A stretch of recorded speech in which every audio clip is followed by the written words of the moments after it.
Bismillahirrahmanirrahim.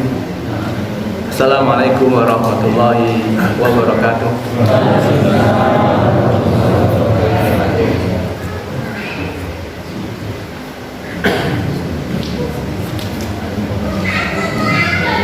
Alhamdulillah alladzi hadana li hadza wa ma kunna linahtadiya laula an hadana Allah. Asyhadu an la ilaha illallah wahdahu la syarikalah wa asyhadu anna Muhammadan abduhu wa rasuluh. Allahumma shalli ala Muhammad wa ala alihi wa ashabihi ajmain, amma ba'du. Jamaah rahimakumullah, Bapak Ibu dan saudara yang dirahmati Allah Subhanahu wa taala.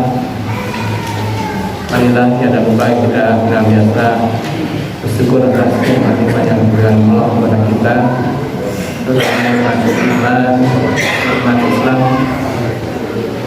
Kita syukuri dengan kita juga meningkatkan iman dan takwa kita kepada Allah Subhanahu wa taala.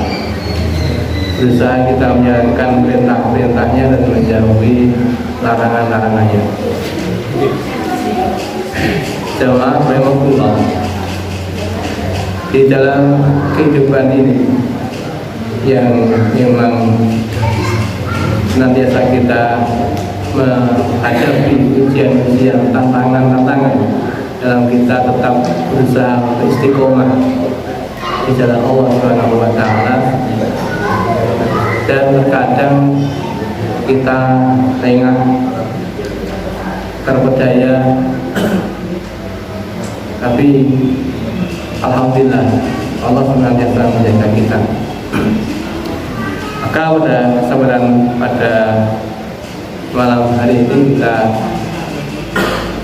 sedikit membahas tentang fadilah isti'adzah atau ta'awud, tentang keutamaan mengapa kita berlindung atau minta perlindungan kepada Allah dari godaan setan. Karena kita tahu bahwa untuk senantiasa menjadi orang yang taat dan takwa kepada Allah itu tidak mudah, karena pasti ada penggodanya, dan itu sudah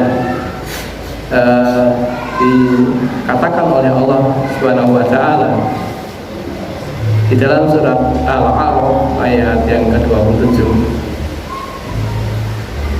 Sebelum nanti kita masuk pada buletin, di mana pada ayat Allah berkalam, A'udzu billahi minasy syaithanir rajim. Ya bani Adam la yaftinannakum asy-syaitanu kama akhraja abawaykum minal jannah.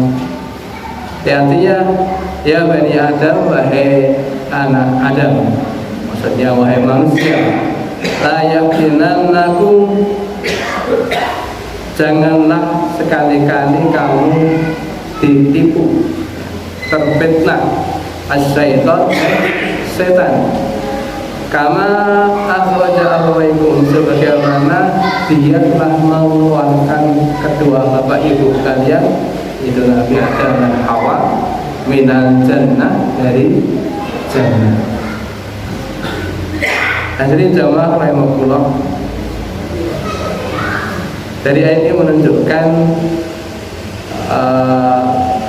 Allah mewanti-wanti kepada kita, Bani Adam, jangan sekali-kali terperdaya dengan tipu daya setan.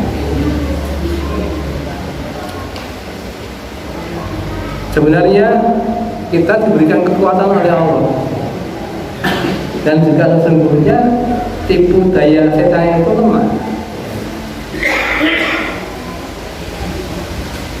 Di dalam surat yang lain bahwa dikatakan oleh Allah Subhanahu wa taala, inna kaidas syaitani kana dha'ifa. Sesungguhnya tipu daya setan adalah sangat lemah. Akan tetapi manusia pun juga kondisinya juga lemah. Maka insanu dha'ifa. Dan sesungguhnya adalah manusia itu dalam keadaan dhaif.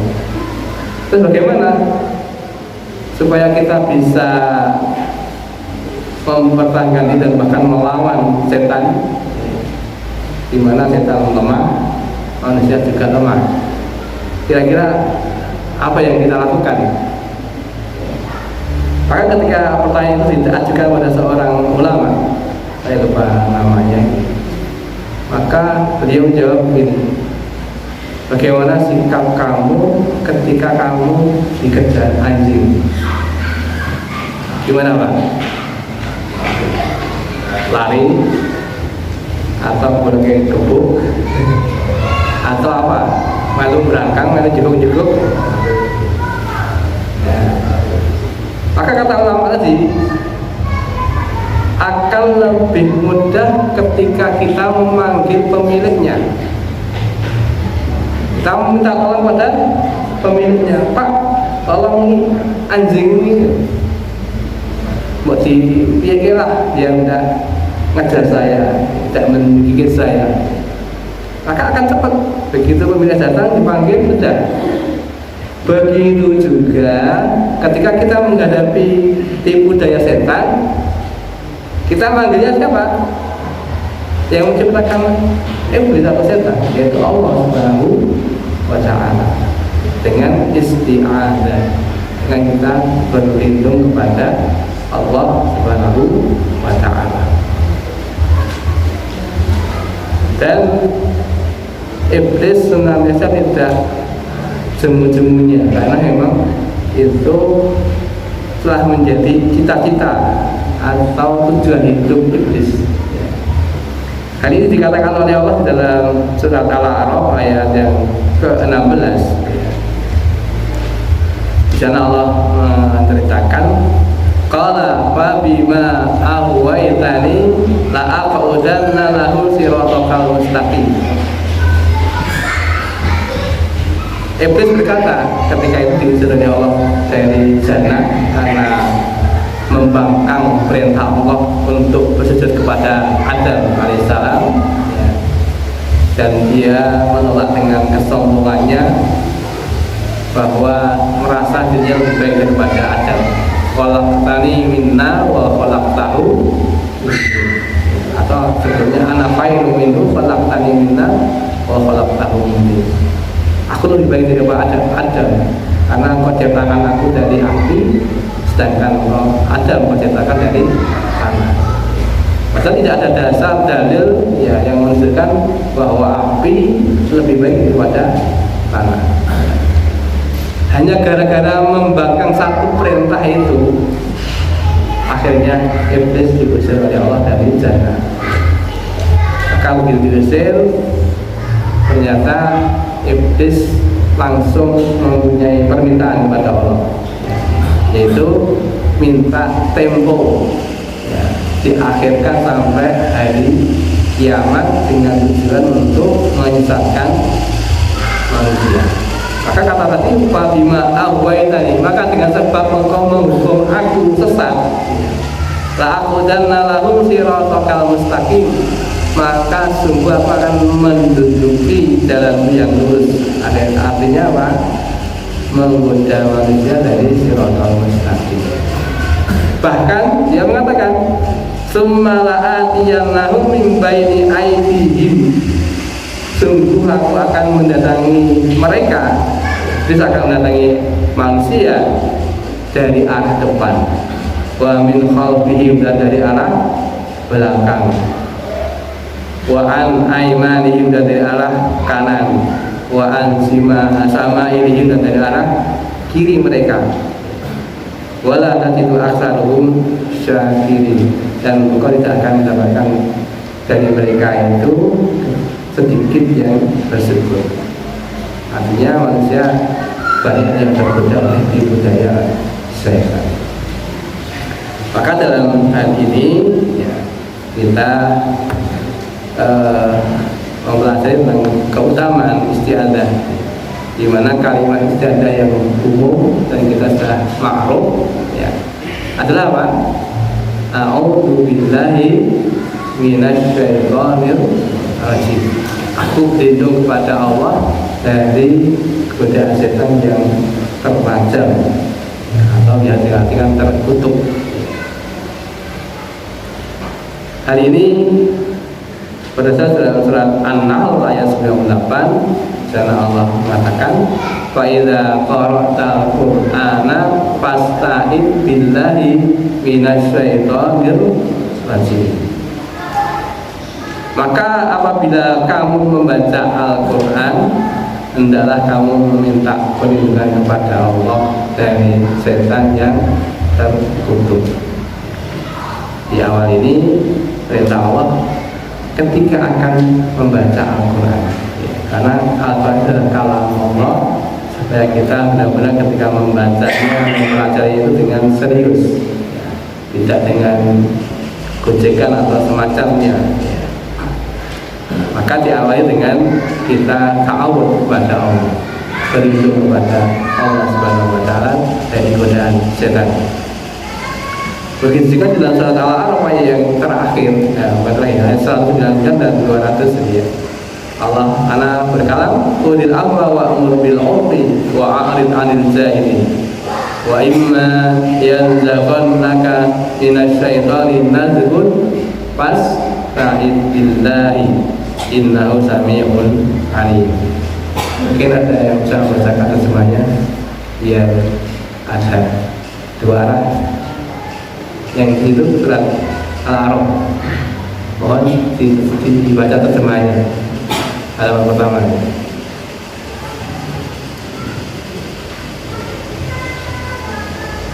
Dan jika kamu menjumpa suatu godaan kotor, maka yang lindungilah kepada Allah. halaman pertama Pak. Halaman pertama. Jadilah pemaaf. Yang kedua, halaman kedua,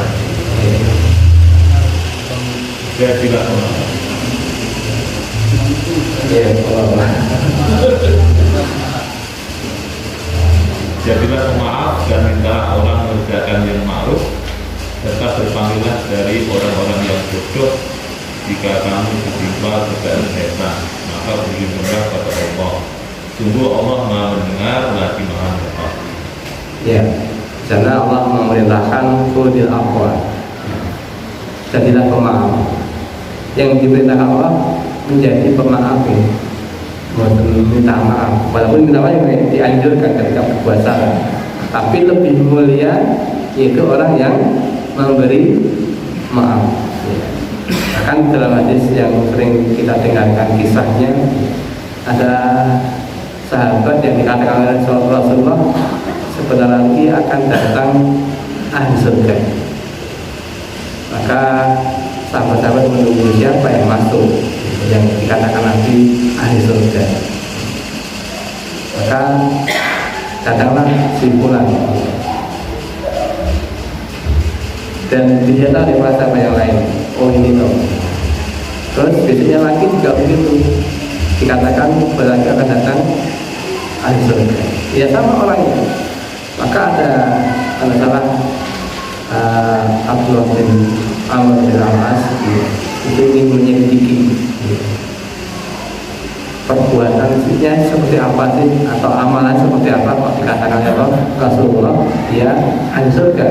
Maka dia mendatangi rumahnya dan minta izin untuk menginap bermalam di sana 3 hari. Dan selama 3 hari ini dia amati amalan si fulan tadi, ternyata ya biasa-biasa saja, standar-standar saja seperti muslim yang lain. Maka setelah jatah bermalamnya habis, dia pamitan dan dia akhirnya mengatakan tujuan dia bermalam itu adalah ingin tahu amal apa sehingga Rasulullah mengatakan dia ahli surga. Maka dalam simpulan tadi ya seperti yang kau lihat, saya sama seperti yang lain. Akhirnya ketika mau pamit, dikasih yang ada ganjaran, ada apa, ya, amal apa. Kemudian orang itu akhirnya juga mengatakan, ada satu yang tidak kamu ketahui karena memang letaknya di hati, yaitu setiap hari sebelum aku tidur saya senantiasa memberi maaf kepada orang-orang yang telah berbuat salah kepada saya. Dia menjadi pemaaf. Dengan pemaaf itu akhirnya dia mendapat ya, kabar gembira sebagai ahli surga. Nah, ini yang diperintahkan Allah, beril afwa wa'mur bil 'urfi, dan perintahlah orang untuk mengerjakan yang ma'ruf. Ma'ruf artinya dikenal, ada tuntunannya. Wa'arid an jahilin, dan berpalinglah dari orang-orang yang bodoh, orang yang jahil. Orang jahil itu kalau berbantah itu hanya berbantah, dalam bahasa debat kusir, tidak mau kalah, maka tidak usah dilayani. Berpaling, karena Allah berpalinglah, hindari berdebat dengan orang-orang yang jahil. Wa imma yanzaghannaka minasyaitani nazghun, dan jika ketika menggodamu, dia menggodamu, siapa setan dengan satu godaan, maka berlindunglah kepada Allah. Mengapa? Innahu sami'un alim, karena Allah itu maha mendengar, maha melihat, mengetahui. Jamaah rahimahullah, Imam At-Tabari ini katakan menjelaskan lafal dan maksud ta'awud atau isti'adzah di beberapa ayat. Menurutnya ta'awud adalah permohonan perlindungan kepada Allah semata, hanya Allah, jangan minta tolong selain kepada Allah, selain Allah ya. Karena ya, Allah yang menguasai semuanya, maka Allah yang menciptakan semua makhluknya termasuk iblis, setan, bukan kepada yang lain. Berlindung dari tipu daya setan dalam mengalami kewajiban manusia kepadanya sementara sebelum Islam datang ya. Bangsa Arab kerap memohon perlindungan kepada penghuni sebuah lembah dari kejahatan setan ya. Ini jawab yang saya mau rakso kalau suat simbah ono, atau mungkin ono kurang saja ini terus dikirim saja, karena menggoda ada warga yang kesurupan misalnya. Jangan seperti itu, tapi berlindunglah kepada Allah Subhanahu wa Ta'ala. Seperti ayat ceritakan di depan ulama, ya kalau berlindung kepada iblis adalah kepada Allah Subhanahu wa Ta'ala. Hanya saja antara kita dan iblis atau setan itu kita memang masih kalah, karena nanti katakan innahu yarawnahu, karena mereka iblis itu bisa melihat kalian dan kalian tidak bisa melihat mereka. Ini kelebihan mereka. Dan untuk menggoda atau menyesatkan manusia itu iblis mengerahkan segala jurus, segala daya, dari depan, dari belakang, dari kanan, dari kiri. Cuma kita merasa bahwa setan terus menggempur kita. Tapi walaupun begitu, tipu daya setan itu lemah, tidak bisa memaksa kita. Hanya kadang-kadang memutarbalikkan fakta yang tadinya bagus dibalik ya, dengan nalarnya yang dibuat setan supaya kelihatan buruk. Sebaliknya yang buruk dihias-hiasi oleh setan seakan-akan baik. Dan banyak manusia yang tergoda dengan bujukan godaan setan ya. Nah, kita harus punya kekuatan untuk melawan itu, maka kita minta backingan atau perlindungan dari Allah Subhanahu wa taala. Hadirin jamaah rahimahullah.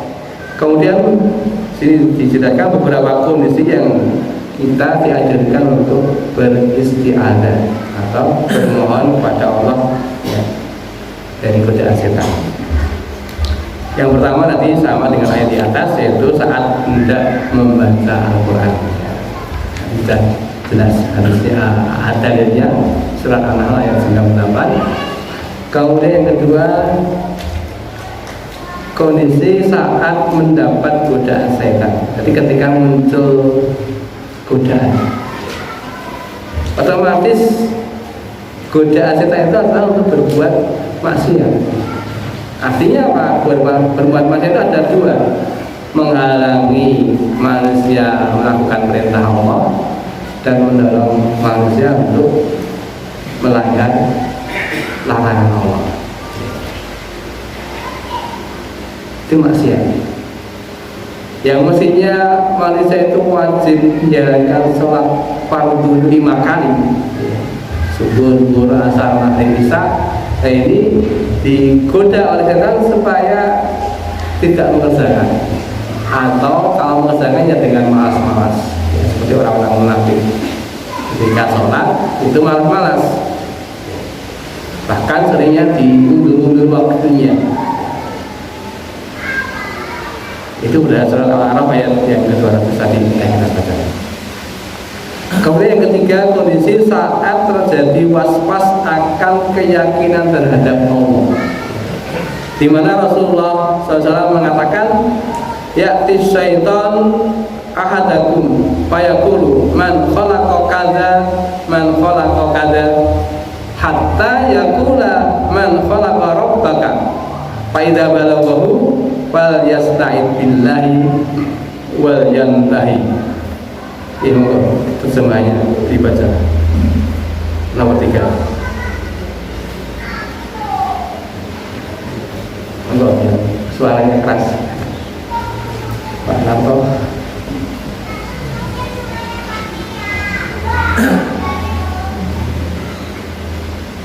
Ya, enggak ya, dibaca ya terjemahnya.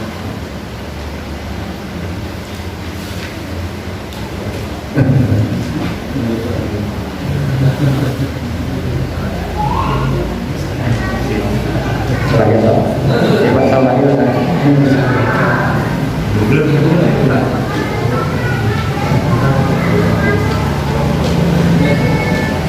Ting sino, ini tau, ini.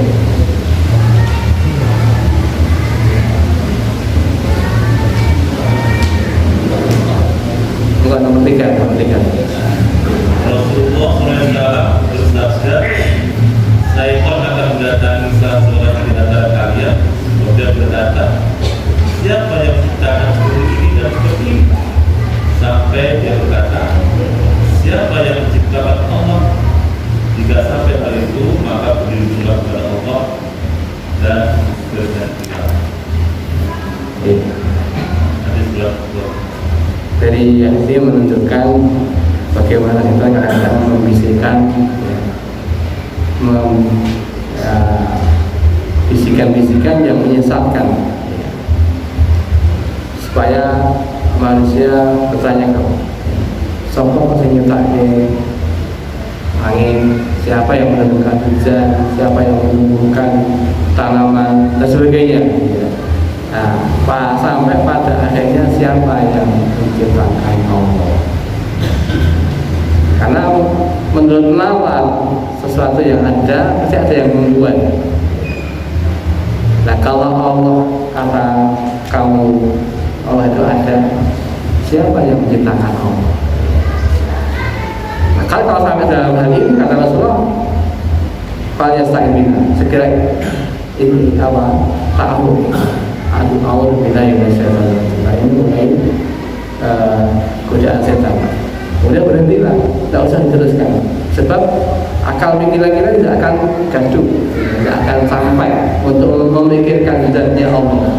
Kalau kita memikirkan alam semesta ini saja kita tidak bisa detail,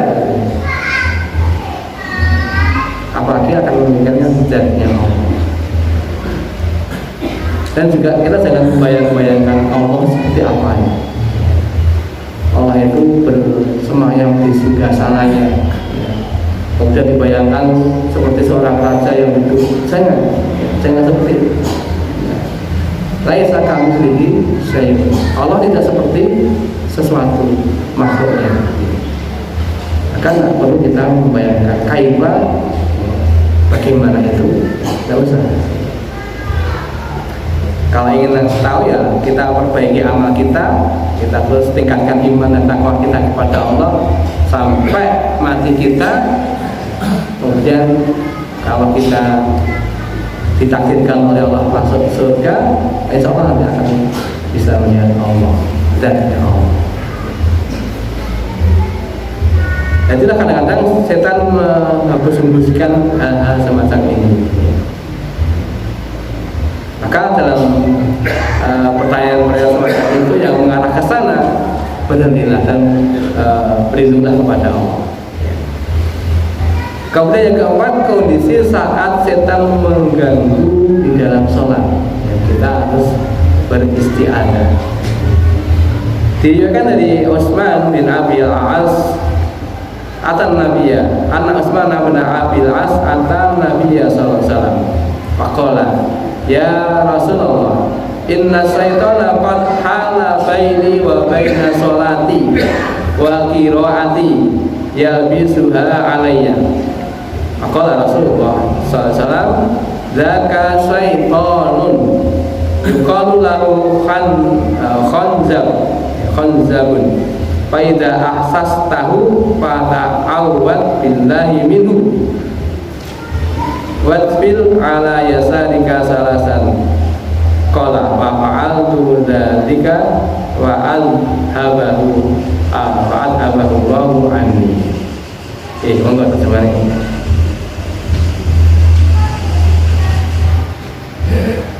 Ayo.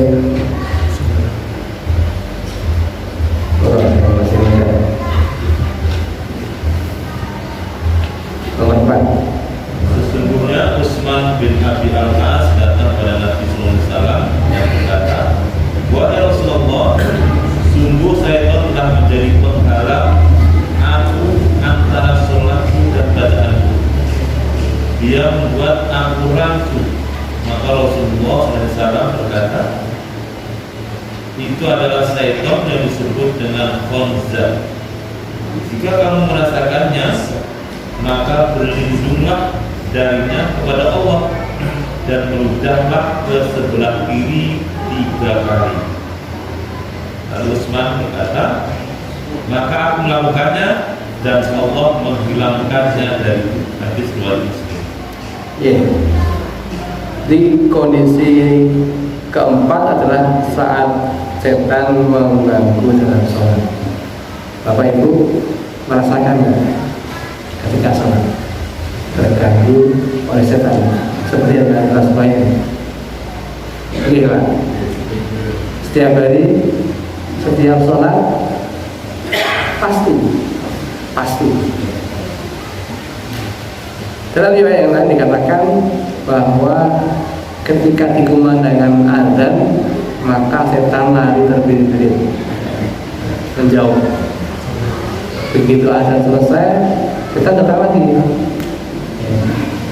Mungkin yang menghalang-halangi atau menunjukkan pas-pas, koyok-koyok untuk terus gitu ya.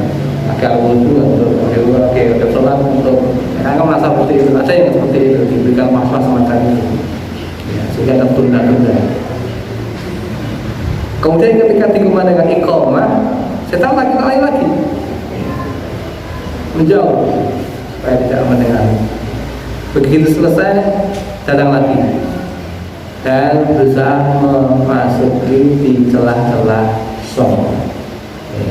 Maka Rasulullah SAW ketika akan sholat selalu mengingatkan makmumnya, sawu sufaku fa'ina tasbihata subuh ini iqamah sholat. Sempurnakan sholat, sok-sok kalian lurus dan rapat. Dalam hal yang lain, ketika ada celah, maka setan akan masuk melalui celah itu dan menggoda manusia.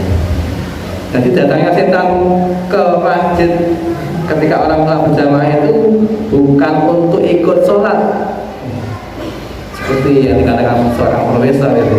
Ya mungkin mah tekok kita mau bikin sholat.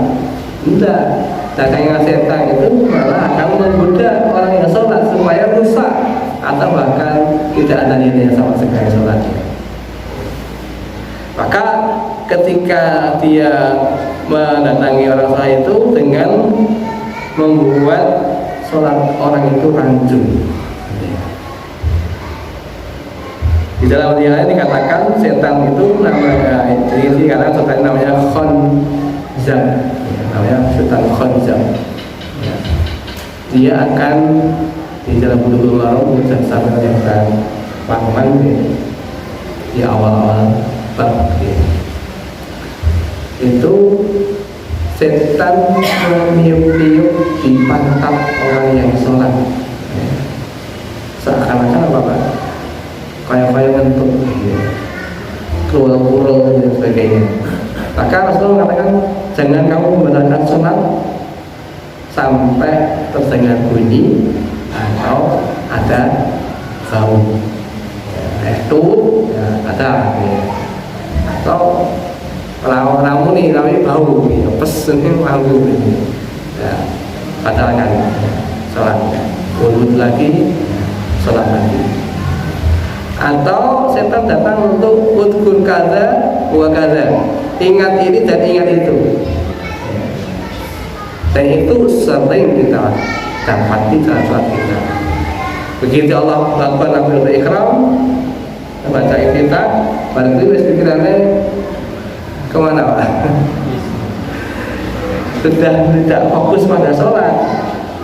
Dan sebenarnya itulah kemampuan manusia itu menjadi kemampuan lebih, karena semua anggota tubuh ini bisa berperan ya. Seperti orang nyopir dia, tangan pegang handle sepiran, kemudian mata melihat jalan, terus kadang miring ke samping, spion kanan kiri, kemudian kadang menggerakkan handle kopling, kaki bisa menggerakkan semuanya, bahkan bisa bersiul, bernyanyi dan sebagainya. Begitu juga ketika sholat, gerakan sholat ya, kita bergerak sholat, pikiran kita ya tidak fokus ke sholat, memikirkan yang lain. Maka bagaimana ketika kita sholat itu bisa tetap fokus ya. Maka kata Rasulullah SAW, ketika rancu mulai diganggu oleh setan, maka adalah a'udzubillahi minasyaitonir rajim, kemudian meludah ke samping kiri ya, 3 kali. Cuma kalau pas jamaah kabeh ganggu kabeh itu kabeh ya, tidak seperti itu. Artinya ya perlampang ya, sedikit apa ada ke samping kiri atau ke bawah kiri ya, 3 kali.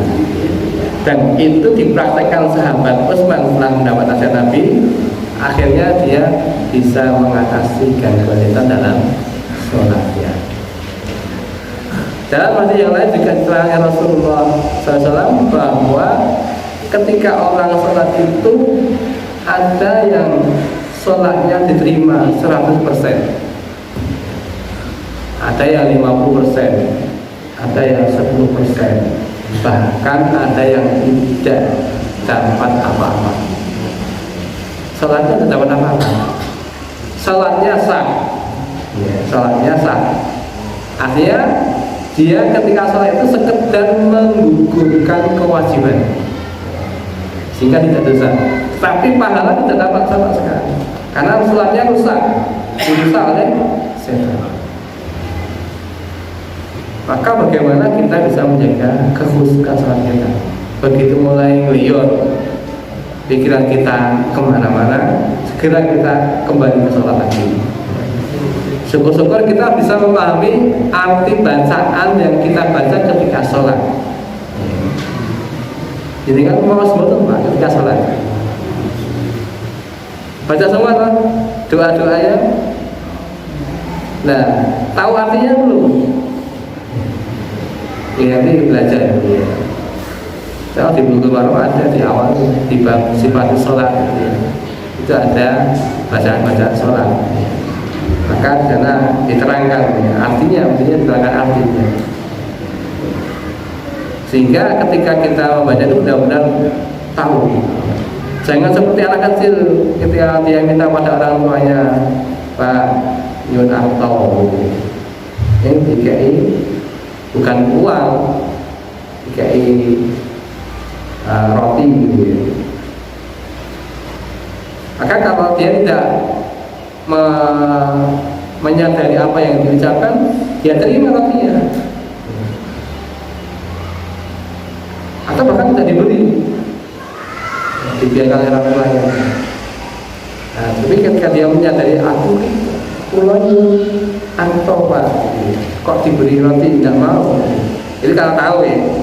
Begitu juga kita sholat, ketika kita berdoa kepada Allah, ya subhanallah rabbiyal subhana rabbiyal azim wa bihamdi, ya Allah maha suci Engkau ya Allah yang maha agung, subhanallah wa rabbana wa bihamdika Allahumma maha suci Engkau Allah dan Engkau maha suci ya Allah, aku mohon ampunan kepadamu, dan seterusnya.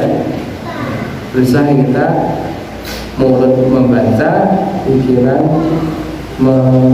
ya bukan ada mungkin karena ngerti kira saja intinya, oh saya minta ini ya Allah.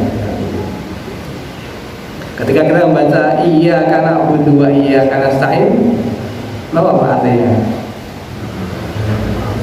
Hanya kepadamu lah aku beribadah, dan hanya kepadamu lah aku atau kami memohon pertolongan. Jadi dihayati bacaan-bacaan tersebut supaya bisa khusyuk, supaya sholat itu bisa diterima oleh Allah 100%. Memang itulah tantangan ketika orang sholat. Kita bisa untuk merusak amalan ini. Kelima, kondisi saat marah. Diriwayatkan dari Sulaiman bin Surat radhiyallahu anhu berkata, dahulu aku duduk bersama Nabi SAW dan ada dua orang lelaki yang saling mencaci sehingga memerah salah wajahnya dan urat lehernya pun menegang. Ini menggambarkan orang marah. Maka Nabi SAW bersabda, sungguh aku mengetahui sebuah kalimat yang jika dia baca maka akan hilang apa yang ada pada dirinya, yaitu marah tadi. Yaitu apa? Jika dia membaca a'udzubillahi minasyaitonir rajim, maka apa yang ada padanya marah itu akan hilang. Beberapa sahabat berkata kepada lelaki itu, sesungguhnya Nabi SAW bersabda, berlindunglah kepada Allah dari setan. Lalu lelaki itu berkata, apakah saya ini gila? Hadirin dan muslim. Jamaah rahimahullah. Sebagian orang mengira bahwa perkasaan atau kekuatan seorang dalam berkelahi, mengira perkasaan itu adalah ketika kuat dalam berkelahi. Bukan. Tapi bagaimana dia bisa menguasai hawa nafsu dia. Maka ketika orang sudah mulai menegang uratnya, kemudian memerah matanya dan berkata dengan nada yang tinggi, ini menunjukkan marah. Maka untuk menghilangkan kemarahannya, Rasulullah mengatakan supaya berta'awud, a'udzubillahi minasyaitonir rajim. Dalam arti yang lain, ketika marah dalam keadaan berdiri, kemudian duduk. Ketika duduk masih marah, berbaring. Ketika berbaring masih marah, katanya sih sama betul lah. Awal turun kalau nusuk-nusuknya itu, atau ketika marah mulai muncul, berwudulah, karena marah dari setan diciptakan Allah dari api, maka cara memadamkan api dengan berwudu. Cuma kira-kira ketika kita marah itu dan kita sadar kita marah itu akan dihentikan apa enggak? Biasanya kalau sudah muntah itu diilingi pun kadang-kadang tidak mau. Betul aja, keluar aja kata-kata atau perbuatan-perbuatan. Tapi ketika orang beriman diingatkan, maka segera dia kembali kepada Allah dengan bertawaf, tinggal bertawaf dengan a'udzubillahi minasyaitonir rajim. Kemudian yang keenam, saat mimpi buruk. Dikatakan atau diceritakan dalam hadis ini, Nabi SAW bersabda, mimpi indah itu dari Allah dan mimpi buruk itu dari setan. Jika di antara kalian mimpi buruk yang menakutkan, maka meludahlah ke sebelah kiri dan berlindunglah kepada Allah dari keburukannya, maka hal itu tidak akan membahayakan. Dan hal yang biasa kita bermimpi, kalau Jawa ngarani mimpi itu sebagai apa? Kembangnya turu gitu. Nah, ketika mimpinya buruk, ya Allah mengenai maka ketika sadar segeralah meludah ke kiri dan baca ta'awudzubillahi minasyaitonir rajim. Kemudian dalam ayat dikatakan mengganti posisi tidurnya. Tadi mungkin miring jiwa, sekarang miring tangan. Tadi mau potong lagi rumah supaya tidak datang lagi bedah setan melalui minggu. Kemudian yang ketujuh, saat masuk masjid, diriwayatkan dari Abdullah bin Amr bin Al-As radhiyallahu anhu dari Nabi SAW bahwasanya beliau apabila masuk ke masjid, Nabi masuk ke masjid itu membaca doa a'udzubillahil azim biwajhihil karim wa sultanihil qadim minasyaitonir rajim. Itu doa yang dibaca Nabi ketika masuk masjid. Mungkin berbeda dengan doa yang sering kita baca. Dia masuk masjid mawas nopo. Allahumma ftahli abwaaba rahmatik, atau Allahumma inni as'aluka abwaaba rahmatik, atau yang lain, itu doa yang lain. Tapi di sini juga ada versi doa yang lain. Kita baca bersama ya. A'udzubillahil azim wa bi wajhihil karim wa sultanihil qadim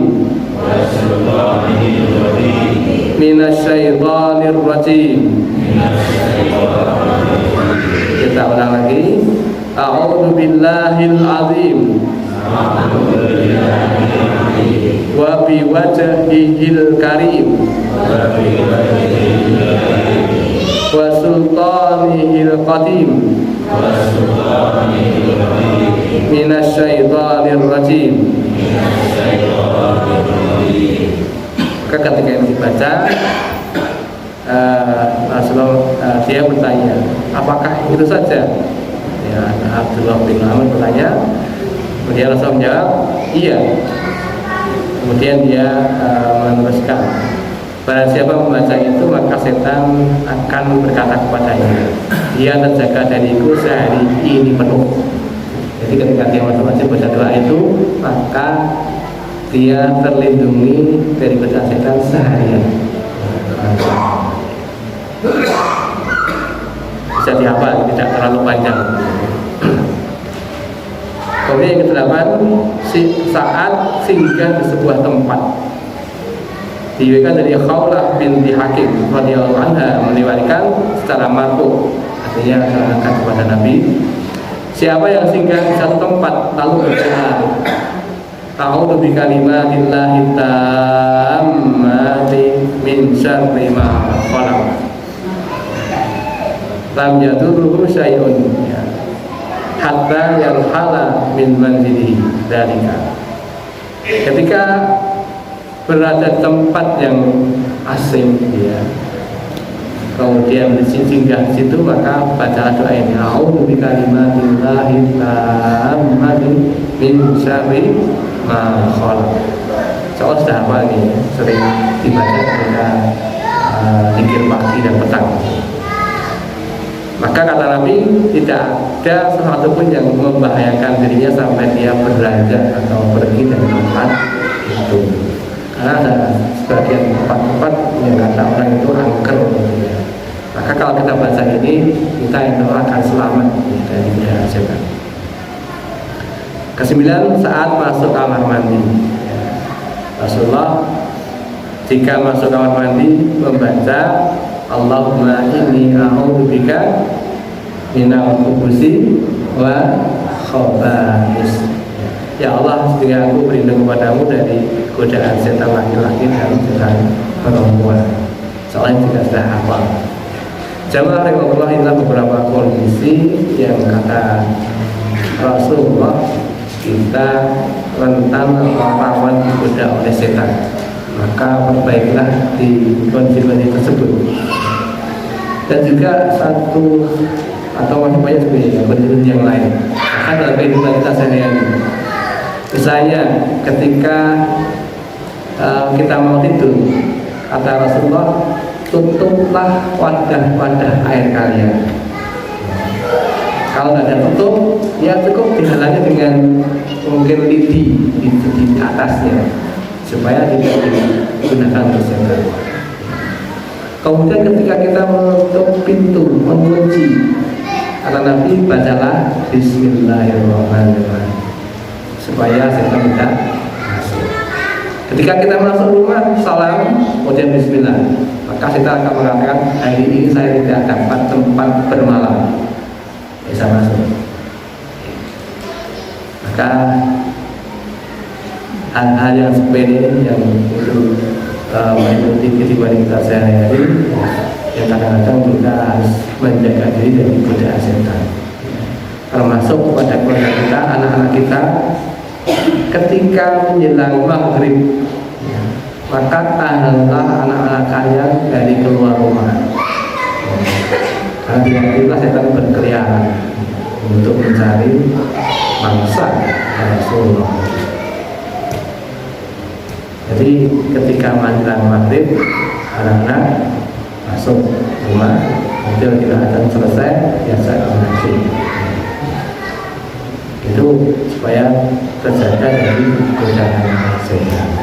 Demikian jamaah rahimahullah beberapa hal yang disampaikan dalam artikel ini.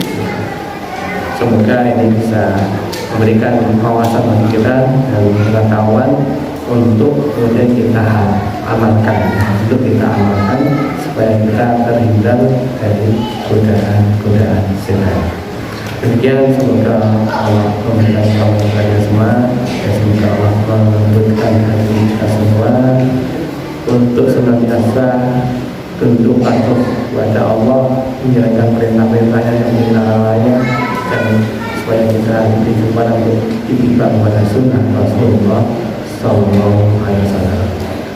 Dan semoga Allah mengambil nyawa kita dalam keadaan husnul khatimah. Amin ya rabbal alamin. Assalamualaikum warahmatullahi wabarakatuh.